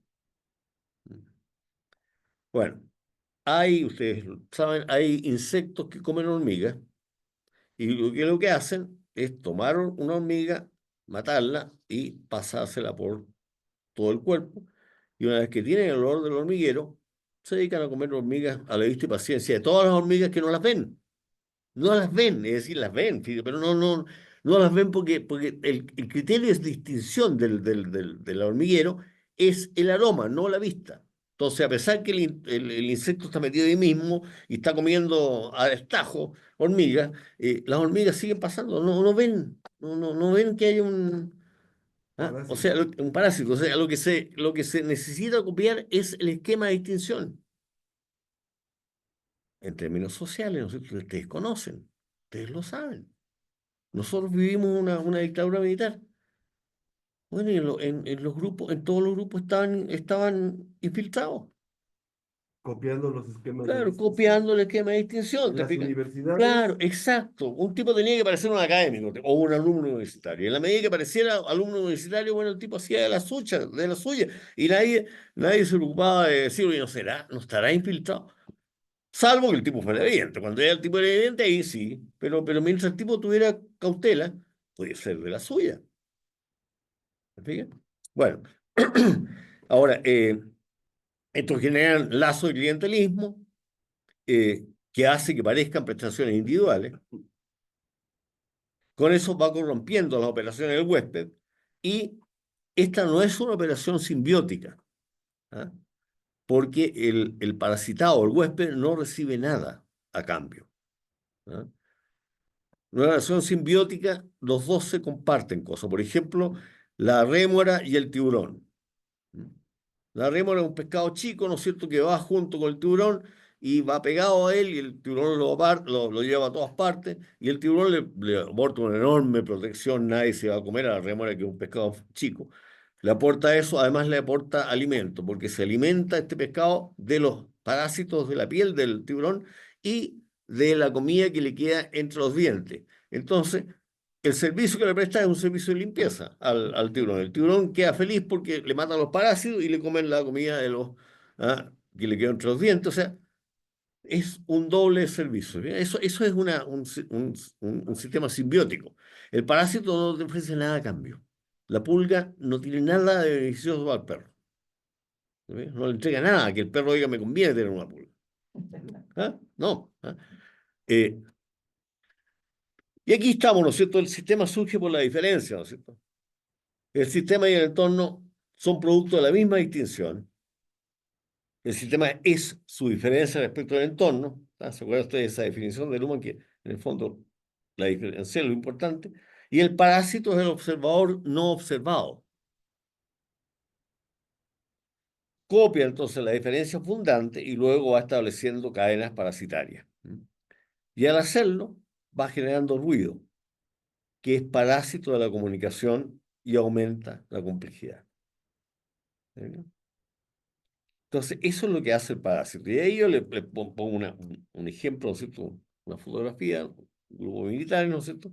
Y ahí hay un tipo que está infiltrado, que es ese gordo que va al lado. Y bueno, que se supo, ¿no es cierto?, que estaba infiltrado. Que se supo posteriormente. Bueno, ¿por qué les digo esto? Quiero mostrarle dos casos. Uno que ocurrió en Japón, que este altísimo ejecutivo de Renault, que pasó a Nissan y fue muy importante y lo que hizo, no quiero contarles, lo que hizo fue desviar una gran cantidad de plata para sí mismo. Pero para hacerlo ocupó ni más ni menos que el puesto más importante de esa sociedad, de esa asociación Nissan Renault. Bueno, eh, y el que tenemos en Chile, Hermosilla. Este era uno de los abogados más importantes de Chile. Y el día 14 de noviembre de 2023, o sea, el año pasado, se filtró un audio en que este señor estaba reunido con dos personas más y explicaba lo que él hacía. ¿Mm?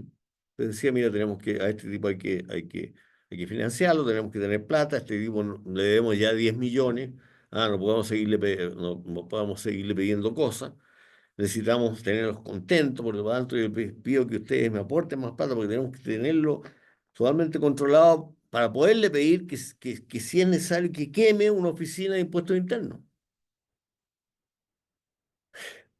Que queme una oficina.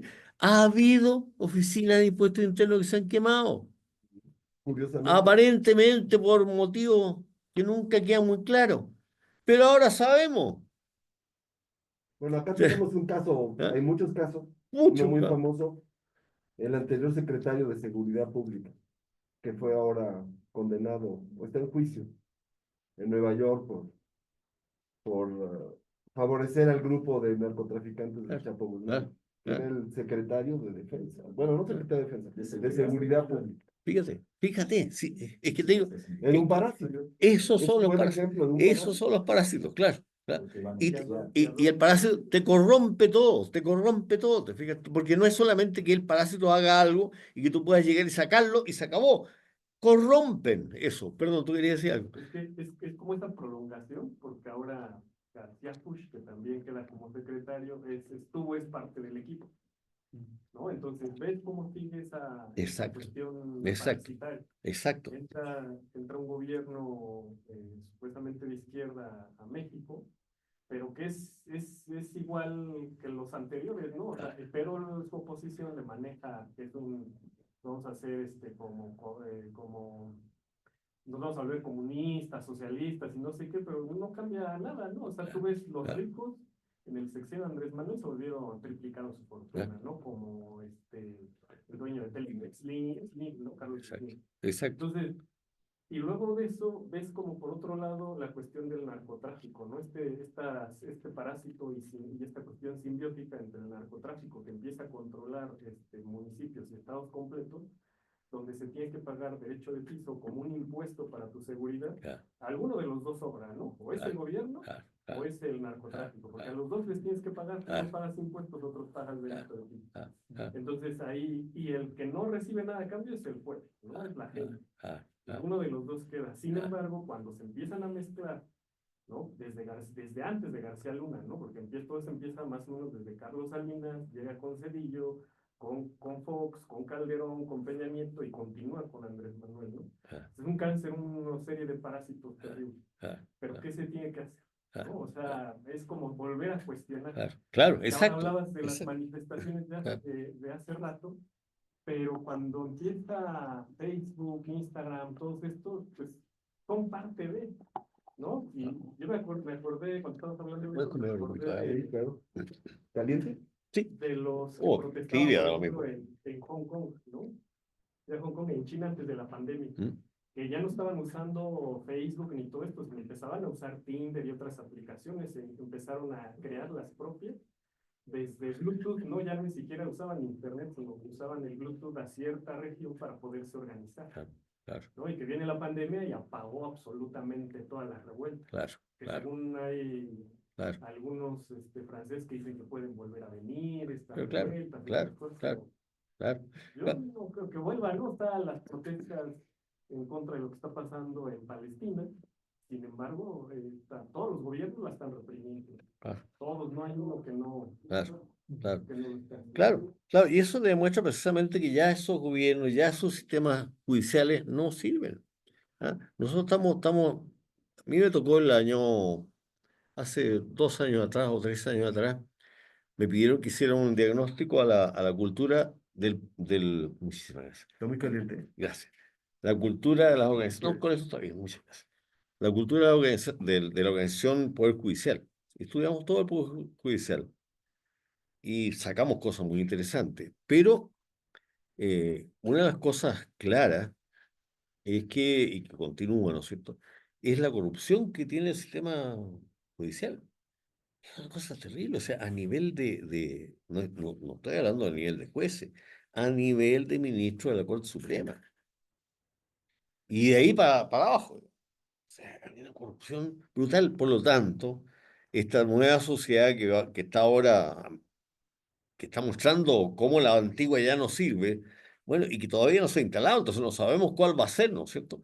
Pero en todas partes ustedes están ahora con que elegimos directamente a los jueces o no, y eso a veces está discutiendo en Chile. ¿Ah? Profesor, ¿me permite, Una opción no será una buena opción, es algo distinto. profesor, me permite una intervención? Por favor. Gracias. En este aspecto de la condición de los sistemas judiciales y que al fin de cuentas la decisión judicial, que es el objetivo específicamente de los juzgamientos, está siendo utilizada de otras maneras. Hay unas especies de inversiones Claro, y claro, una de ellas es el preguntarme, porque soy abogado y cultivo el derecho procesal de los juzgamientos, si el cumplimiento de las sentencias les corresponde a los jueces. Si el juez está para decidir, el juez decide la causa, claro, en favor de alguien, de uno, del otro, como sea, bien o mal, pero ahí resuelve. Le toca al juez colocarse otra camiseta y dedicarse a hacer cumplir la sentencia, cuando el juez no tiene medios para cumplir la claro, sentencia. claro, claro, claro. Entonces el juez tiene que estar pendiente de las personas que están en las cárceles. La sentencia se dicta y debe pasar al sistema administrativo para que allá el Estado, en su responsabilidad que tiene, diga cómo y cada cual cumplirá la sentencia. A la sentencia se le imponen una serie de condiciones eh, que invierten su función. Las sentencias se le imponen condiciones como que tiene que manejar principios de oportunidad. Por ejemplo, que vamos a juzgar a una persona por 10 delitos, pero si nos confiesa 5, entonces le rebajamos los otros 5 y empezamos a negociar la sentencia misma, empezamos a negociar justicia, empezamos a negociar impunidad, pero eso no lo hace el juez porque sea el juez, sino es el sistema jurídico que le impone esas cargas. Exacto. Y entonces el juez nada tiene que ver con si tiene que hacerle una rebaja, si la persona tiene que cumplir su pena en una cárcel, en una guarnición militar, o la tiene que cumplir Claro, en la casa, etcétera. Eso no es cuento del juez. El juez dicta la claro. sentencia. Usted es Exacto. Bueno, culpable o es es- inocente y pague tantos años de cárcel y punto. ¿Cómo ah, los entes administrativos miran a ver cómo se consolida específicamente esa sentencia? absolutamente de acuerdo. O sea que Absolutamente de el acuerdo juez, con usted. y cuando fallan las políticas estatales, falla toda esa parafernalia que se monta en torno a ello, entonces salimos a decir, es que el sistema judicial no sirve. Claro. El Si lo que sistema estamos judicial no viendo, está, sí, el sistema judicial no está establecido para cumplir sentencias, claro. Lo que estamos sino para diciendo sí, dictarlas. tiene toda la razón, absolutamente, absolutamente. Pero eso que está diciendo usted es precisamente la demostración de que ya los sistemas no están funcionando. No el sistema judicial actual con respecto a un problema puntual, ¿ah? De la inoperancia frente a determinadas cosas. No es de quién es la culpa de una situación, sino que ya el sistema entero, el sistema social entero, la sociedad entera necesita redefinir sus situaciones, nada más que eso. ¿M? Redefinirla. ¿Ah? Absolutamente cierto. O sea, por ejemplo, las leyes no las dictan los jueces. Los jueces tienen que hacerlas cumplir. Cumple. ¿Ah? ¿Se fija? Ellos, pero nada más se vio, pero sin embargo, es todo el sistema el que está fallando. ¿Ah? No son los jueces solamente, es el sistema social, la sociedad, la que ya tiene que darse nuevas reglas. A eso me refiero.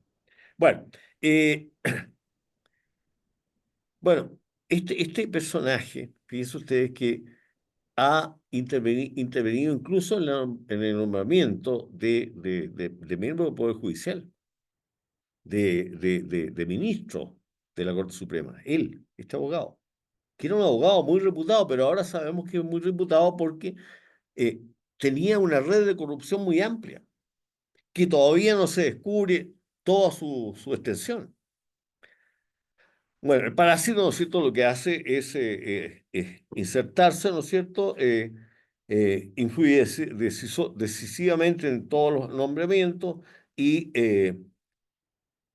todo lo que él hace parece ser muy bien hecho y se supone que el tipo es un gran abogado, pero lo que se sabe ahora es que el tipo es un tipo muy corrupto y que logra corromper a mucha gente. Fíjense ustedes que él tiene 7.000 páginas de chats, o sea, los chats que le fueron retenidos su celular, y hay 7.000 páginas de los chats, y en cada uno de los chats el tipo ahí el tipo no tenía filtro y decía las cosas por su nombre. Mira, este hay que corromperlo, mira, a este tipo hay que pagarle, a este tipo, qué sé yo, si es necesario que pedirle que se queme un servicio, qué sé yo, de impuesto interno, que lo haga, etcétera. O sea, el tipo tenía la corrupción planteada en todas partes.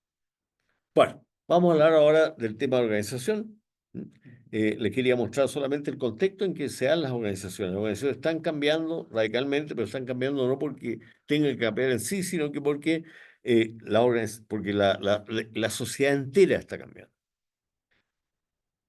La burocracia fue el gran modelo, ¿no es cierto? Y ya cumplió su labor. ¿Ya?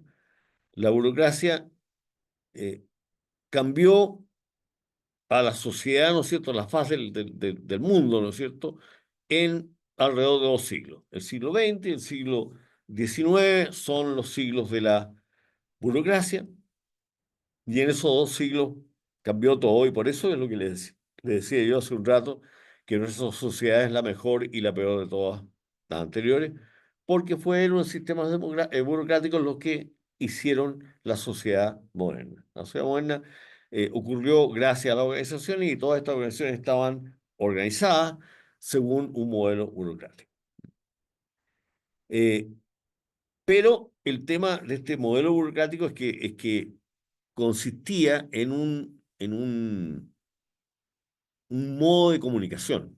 O sea, la burocracia tenía el sentido de ser un buen sistema de comunicación, en que la comunicación venía desde la cúspide hasta la base, en una época en que no había comunicaciones, que no había modos de comunicación, no había medios de comunicación. O sea, la burocracia está desde la antigüedad, ¿no es cierto?, el antiguo Egipto, ¿ah? El Imperio Romano. Eran burocracia.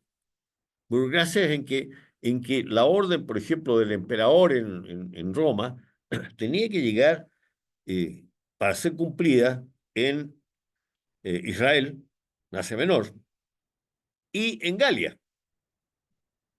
Y el emperador estaba en Roma. Y no había internet, ni teléfono. Entonces, la burocracia hacía eso. ¿Ah? Y la burocracia era un sistema en que la pirámide hace que un grupo muy pequeño esté aquí, después un grupo mayor va aquí, y otro mayor, mayor, mayor, hasta llegar hasta el último. Eh, cuando viene o sea, en alemán, un primer criterio ordenador de la burocracia ocurre en Italia, en Roma, en que los romanos plantearon el número 10 como el criterio que aseguraba la comunicación. El número 10. ¿Qué significa esto? Que el jefe, el país desde abajo arriba, el decurión mandaba 10 hombres, pero vivía con ellos. Por lo tanto, los conocía uno a uno. Sabía cuáles eran buenos, cuáles eran malos, a cuál había que estarlo vigilando siempre, a cuáles no necesitaba ni mirarlo porque sabía que los conocía, vivía con ellos. Bueno, 10 de estos decuriones formaban una centuria, y el centurión no tenía que tratar con cada uno de los hombres. ¿ah? No podría haberlo hecho con cada uno de los generales, no podría haberlo hecho. 100 personas, yo no puedo conocer personalmente a 100 personas, pero conocía a cada uno de los decuriones y sabía ahora cuál de estos decuriones es mejor, cuál es el peor, cuál es el que yo tengo que estar permanentemente. Y así, 10 de estos iban formando cada vez más y así llegábamos hasta estas grandes legiones, ¿ah? De miles de personas, que el número 10 iba multiplicándose. Después los alemanes, los prusianos, hicieron la gran modernización de achicar el número, y el número fue 3. Entonces fíjense ustedes que los ejércitos, ¿ah?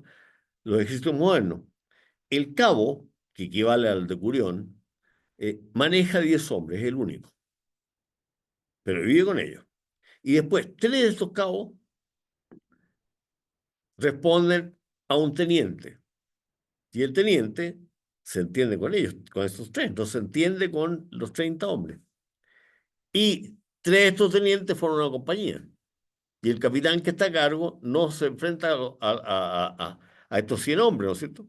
Pues son 30, y así, sucesivamente hasta que llegamos eh, al, al, al ejército general. El comandante jefe manda y son 3 los escalones. Entonces el tipo conoce perfectamente a la gente a quien tiene que mandar. Perfectamente.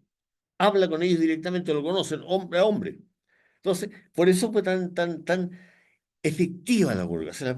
La burocracia fue un sistema enormemente eficaz, enormemente eficaz. Logró cumplir bien con su misión, pero, así como era eficaz, era ineficiente. ¿Por qué? Porque la eficacia consiste en hacer bien algo, y la organización era eficaz, hacía bien las cosas. Pero la eficiencia consiste en hacerlo con poco costo, con el máximo ahorro de recursos. Y la burocracia no era eficiente. Por ejemplo, yo no sé cómo habrá sido aquí, pero en Chile, por ejemplo, nuestro sistema de salud, que es burocrático, logró solucionar el problema de la pandemia. O sea, se vacunó a toda la gente, cumplió perfectamente, en un plazo que era el que se necesitaba, se cumplió perfectamente. Pero a un costo que para qué les cuento. La cantidad de vacunas que se perdieron, ustedes no saben. La cantidad de plata que se perdió, lo hizo bien, pero Alto costo. a un alto costo, ineficientemente. O sea, no hay que confundir. La eficacia y la eficiencia son dos cosas distintas y hay que tenerlas claras, porque uno piensa es que la burocracia es ineficaz. No, si hace las cosas y las hace bien. Lo que pasa es que bota mucha plata. En los hospitales chilenos, ustedes no saben la cantidad de medicamentos que año a año hay que botar porque quedaron obsoletos. O no obsoletos, no se dice obsoletos, quedaron ya, Sí, ¿ah? Caducos. Ya caducos. Oye, ¿por qué no lo ocuparon antes? No, si hay tanto, ¿qué importa? Usted sabe cómo son los empleados burocráticos, si los conocen, aquí en México tiene que haber alguno que dice, ¿qué importa? Hay Ya, unos cuantos millones. que se vote, nomás también, ¿qué importa? O sea, hacen bien las cosas y las hacen, si no el país no se mueve. Pero, pero los costos, no importa nada. Bueno, entonces, Ese modelo, Darío, viene desde la época grecorromana, viene claro, antes. claro, de ¿Cómo antes, se- de Egipto, fíjate, de ahí ya está, con una corrupción que para qué te cuento. O sea, la corrupción, no crean ustedes que ahora tenemos corrupción. Imagínense, hasta el día de hoy se habla de sátrapa. Sí, ¿Y quién eran los sátrapas? Los sátrapas eran los gobernadores de provincia en la época del Imperio Persa. sátrapas. Los sátrapas son eso, eran gobernadores de provincia. El emperador, ¿no es cierto? El Shah, no se llama, no era Shah. No sé cómo se llama el emperador. Ahora, en una época fue el Shah de Irán, pero bueno, el emperador, ¿no es cierto?, del imperio persa, bueno, su forma de controlar la cosa era poner sátrapas, que eran como sus. ¿Ah? Claro, eran como los tipos acá como gobernador de una provincia. Usted encárguese de esa provincia. Así que sería la Claro, palabra. como que así, que usted se encarga de eso. Y ya, y el tipo se encargaba, y era corrupto, pero la corrupción es hermana de la burocracia, pues, si no, porque la burocracia, como le digo, es eficaz, pero ineficiente, y por lo tanto se prestaba a cosas terribles, como por ejemplo, en Chile tenemos una lista de espera, porque los gobiernos han ido tratando de apoyar a la población han generado que ciertas operaciones sean gratuitas. ¿Mm? Entonces, la gente opta para estas cosas. Pero se hace una lista de espera. ¿Ah? Y en esa lista de espera, el tipo que está puesto en un lugar bajo puede morirse antes de ser operado, porque cualquier persona que conozca a alguien de esa se pone antes en la lista de espera. Entonces, los tipos que no tienen ningún amigo que los ubique bien, bueno, esos tipos se quedan sin atención. Bueno, entonces eso fue la burocracia.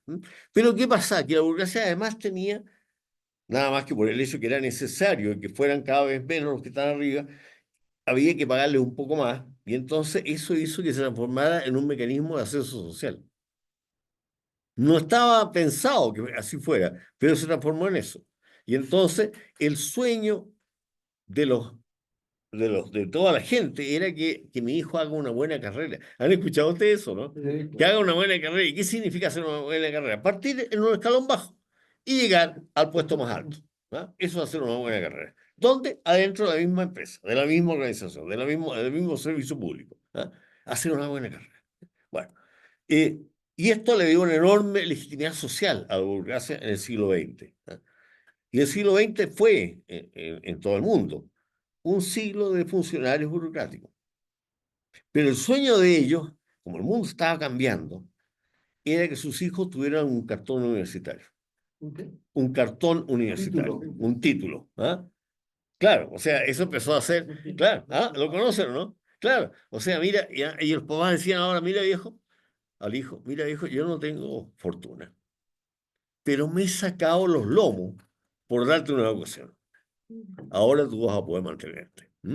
Entonces la cantidad de gente, primera generación en la universidad, es mucha, con padres burócratas que realmente se deslomaron por darles un cartón. ¿Y qué pasa con los cartones?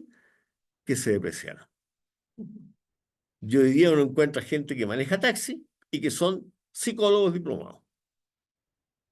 Entonces, mientras a uno lo llevan de un lugar a otro, le hacen una terapia. ¿No?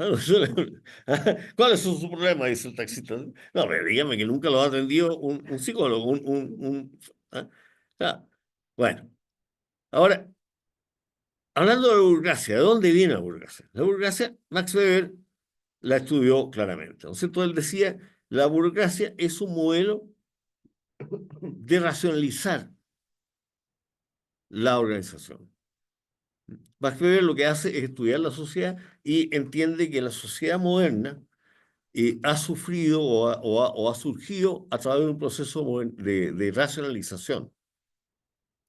Él dice, lo que hace es, la burocracia lo que ha hecho es desencantar el mundo. Es parte del proceso de desencantamiento del mundo. O sea, el mundo del hombre primitivo es un mundo encantado, un mundo en que todo está poblado de espíritus, de dioses, ¿ah? En que si yo me enfermo es porque algún dios se enojó conmigo o algún espíritu lo hizo. ¿Ah? Entonces, yo tengo que rogar a los espíritus, tengo que rogar porque las cosas que me pasan porque alguien las hace pasar. Y ese alguien siempre es un espíritu, un dios, es un mundo encantado. En la medida que empieza a racionalizarse la sociedad, dice Max Weber, se va desencantando el mundo. Vamos reemplazando las explicaciones míticas, religiosas, mágicas, por explicaciones racionales. O sea, el tipo no, viejo, no es mal de ojo. El tipo tuvo tifus. ¿Ah? Tifus, porque tomó agua contaminada. Fíjate, no es el tipo, aunque haya sido un tipo muy honesto, muy bueno, muy que sé yo, igual se enfermó y se puede hasta morir por tifus porque tomó agua contaminada, ¿no? Porque nadie... Ya, listo. Entonces, se va produciendo un desencantamiento del mundo y la burocracia es eso para la organización. Por eso divide las funciones claramente, da atribuciones de poder que son claras, ordena los puestos de acuerdo a la jerarquía, exige que para llegar y ascender o para llegar a algún puesto haya calificación técnica y todo tiene que quedar registrado por escrito para sentar precedentes, para justificar que siempre hay un tratamiento igualitario para las personas. O sea, no puede ser que hoy día, porque el registro por escrito tiene que ver con sentar precedentes. ¿Ah? un reglamento, por bueno que sea, por completo que sea, no puede considerar todos los casos. Entonces, de pronto se va a producir algún caso que no está contemplado en el reglamento. Y la persona que le corresponda decidir en ese momento va a decidir de acuerdo a lo que se le ocurra. Y así ya se hace tal cosa. Bueno, si 20 años después ocurre lo mismo, bueno, alguien va a tener que decir, oye, esto pasó hace tiempo. Veamos qué es lo que se hizo, hagamos lo mismo. ¿Por qué? Para sentar un precedente y para no ser injusto, ¿ah? Para que la sociedad, para que la organización, mejor dicho, siempre tenga un reglamento que opere. Para eso se hace eso. Bueno, el otro esquema burocrático es lo que hace Taylor. Lo que hace Taylor a nivel de la fábrica, ¿ah? Porque lo de Max Weber está viendo a nivel de las grandes organizaciones en general, organizaciones de servicio público, las grandes organizaciones estatales. Pero las empresas también son así. Y lo que dice Taylor es que hay que reemplazar el conocimiento que tienen los trabajadores, tiene que ser manejado ahora por la administración. O sea, una gran organización tiene que ser capaz de coordinar el trabajo de las personas. Y para eso hay que simplificar el trabajo, subdividirlo y hacerlo cada vez más racional y cada vez más pequeño. Entonces, tiene que haber unidades de control que son supervisadas por otra unidad de control que son hasta que se construye esta pirámide. En el mismo caso de Max Weber. ¿Se fijan? Solo que ahora estamos hablando de la empresa industrial. Lo que consigue con esto Ford, porque Ford copia este modelo de Taylor, es producir el artefacto o uno de los artefactos tecnológicamente más de punta, que es en esa época el automóvil, con trabajadores que no son capacitados, que no son técnicos, que no son como eran en la competencia. El automóvil se fabricaba, otras empresas fabricaban automóviles, pero los hacían uno a uno. Los hacían de manera casi artesanal. Y por lo tanto, los técnicos que hacían eso eran unos técnicos súper capacitados, eran casi ingenieros. O sea, había que solucionar para cada auto cómo vamos a hacer, cuál va a ser la distancia que tiene que haber entre las ruedas y cómo tiene que ser los engranajes de la caja de cambio. O sea, había que decidir para cada nuevo automóvil cómo había que hacerlo. Entonces, tenía que ser gente muy experimentada que lo hiciera. Lo que hace Taylor es subdividir el trabajo hasta el mínimo detalle. Y entonces llegó y había personas que no solamente no eran técnicos, sino que ni siquiera sabían hablar inglés. Llegaban oleadas de inmigrantes, venían, qué sé yo, polacos, alemanes, italianos, turcos, venían a Nueva York buscando fortuna, ¿no es cierto? Y había un tipo que le tenía un letrerito ahí que decía Jobs, ¿eh?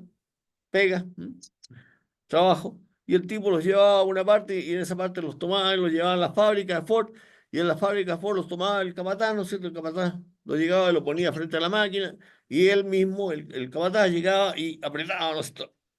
Entonces, ¿vio? Ya, hágalo usted. Y si el tipo lo hacía bien, ya, siga así, y se iba. Y listo, no necesitaba hablar si quería, el tipo participaba en la construcción de un automóvil.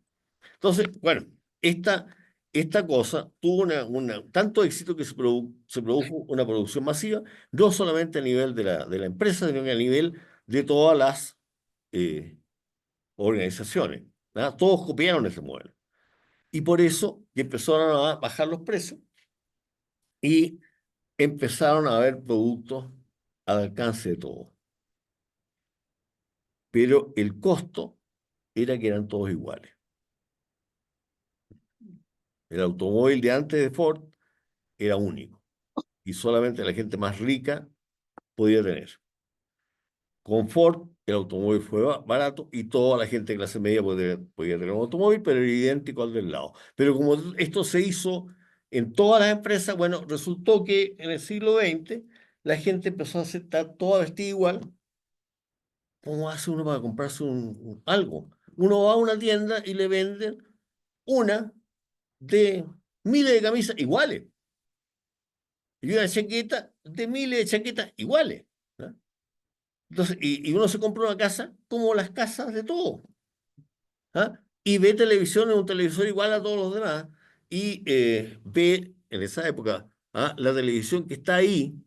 Entonces, si hay un programa cómico, bueno, uno al día siguiente habla de ese programa. Entonces, todo México habla del chiste de no sé quién, y todo México la sociedad masa, el hombre masa, que eso ocurre en los años 50, ¿no? Una uniformidad masiva. Y entonces empieza a ocurrir esto y empieza a haber la demanda, ¿no es cierto? Demanda por un cambio, la demanda por las personas, por ser consideradas cada una de ellas una persona particular. Eso ocurre como producto de este modelo burocrático. Los sueños, los valores, las aspiraciones, todos del hombre masa son compartidas. El gran terror, el gran problema del hombre masa lo denuncia con fuerza Jean-Paul Sartre. Hay un control social que premia la homogeneidad. Cualquier persona que pretenda ser diferente es castigada.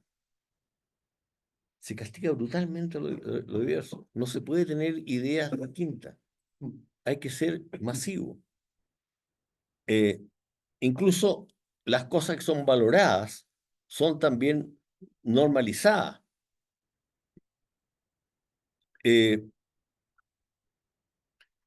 Se rompe, fíjense ustedes que en los años 50 se produce una ruptura, una primera ruptura con la homogeneidad.